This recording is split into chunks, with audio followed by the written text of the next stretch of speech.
Welcome to my channel. In this video, we will discuss one of the major health concern, osteoarthritis, its sign and symptoms, risk factors, how to diagnose it, lifestyle changes, medical and surgical treatment options available. But before we begin, don't forget to hit that subscribe button and the notification bell, so you don't miss any of our informative videos. So let's dive right in. Osteoarthritis, also known degenerative joint disease, is the most common chronic joint condition worldwide. It occurs when the protective cartilage that cushions the ends of the bones wears down over time. Two bones come together to form a joint. End of both the bones are covered with protective, rubbery, flexible tissues called cartilage, which act as cushion and shock absorber. It helps the bones in your joints move past each other smoothly and safely, and distribute load effectively. Over time, the articular cartilage loses its integrity. This can lead to fissures, cracks, and erosion of the cartilage surface. As a result, the joint loses its ability to absorb shock, distribute load effectively, and cushion effect is lost. Bone-to-bone contact is made, resulting in the development of the symptoms associated with osteoarthritis. As the cartilage breaks down, the underlying bone becomes pitted and rough. Remodeling occurs, characterized by the formation of new bone, also known as osteophytes, at the joint margins. Membrane covering the joint, called synovium, may get inflamed, producing signs of acute inflammation. Now, let's discuss the sign and symptoms of this condition. Osteoarthritis can occur at any joint. However, most commonly affected areas of the body include small joints of hand, knees, hips, spine, usually neck or lower back. Pain is a hallmark and the presenting symptom of osteoarthritis. Initially, pain may occur during or after activity, known as load-related pain. Individuals with osteoarthritis often experience stiffness in the affected joints, particularly in the morning or after a period of inactivity. This stiffness typically improves with movement. The affected joints may be painful to the touch. This is known as joint tenderness. Osteoarthritis can lead to a gradual loss of joint flexibility and a reduced range of motion. It can significantly impact an individual's ability to perform daily activities, such as walking, climbing stairs, or gripping objects. Inflammation can also be present, and the joint become red, swollen, and tender. Crepitus, that is crackling or grating sensation felt or heard during joint movement.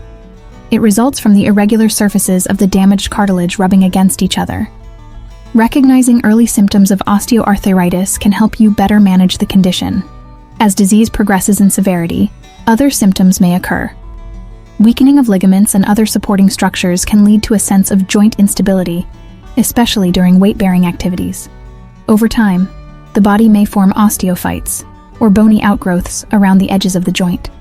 These bone spurs can contribute to joint pain and limit movement. Nerve involvement may occur if your spine is involved. There may be associated neural symptoms such as numbness, weakness, or tingling pain. The joint damaged by the severe osteoarthritis is not reversible, but treatment can help to reduce the symptoms. Risk factors of osteoarthritis include: aging is a primary risk factor for osteoarthritis. As people age, the cumulative effects of joint use and exposure to various stressors lead to the gradual breakdown of cartilage. People with previous joint injuries, such as fractures, ligament tears, or dislocations, are at an increased risk of developing osteoarthritis in the affected joint. Excess body weight places additional stress on weight-bearing joints, such as the knees and hips. In postmenopausal women, the decline in estrogen levels has been associated with an increased risk of osteoarthritis. Estrogen is believed to have protective effects on cartilage. If your job or a sport you play places repetitive stress on a joint, that joint might eventually develop osteoarthritis. Some people inherit a tendency to develop osteoarthritis. People are born with malformed joints or defective cartilage are also at the risk of developing osteoarthritis. Early diagnosis of osteoarthritis can actually help to slow the progression of disease and improve quality of life. However, it's a slow-developing disease that can be hard to diagnose until it starts to cause pain. Your clinician can diagnose osteoarthritis by taking detailed history and examining your body. He may use imaging studies and sometimes laboratory tests. For imaging, typically, X-rays are done. MRI scan can be done for detailed images of bone and soft tissues, including cartilage for complex case. Laboratory tests are not typically used to diagnose osteoarthritis directly, However, blood tests may be ordered to rule out other forms of arthritis, such as rheumatoid arthritis. In some cases, the healthcare provider may use a needle to aspirate synovial fluid from the affected joint. The fluid is then tested for inflammation and to determine whether your pain is caused by gout or an infection, rather than osteoarthritis. If you are having joint problem due to high uric acid or gout, you can watch my other videos linked in the I button above.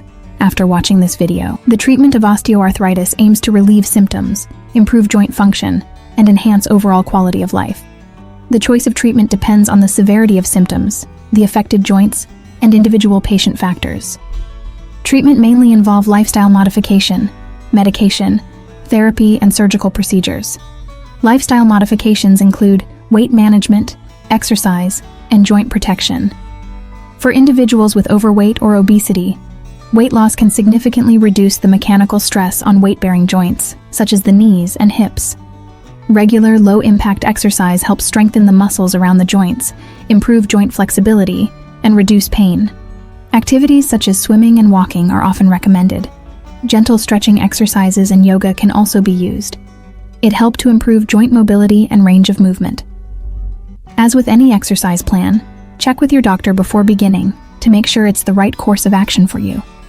Joint protection strategies, such as using assistive devices like crutches, walkers, and orthotic devices like braces and splints, can be done. These devices can provide support, stability, and alignment to affected joints, particularly in the case of osteoarthritis affecting the knee, hip, or hands. Heat and cold therapy can also be done to relieve muscle pain and stiffness. Apply a cold or hot compress to sore joint for 15 to 10 minutes several times a day.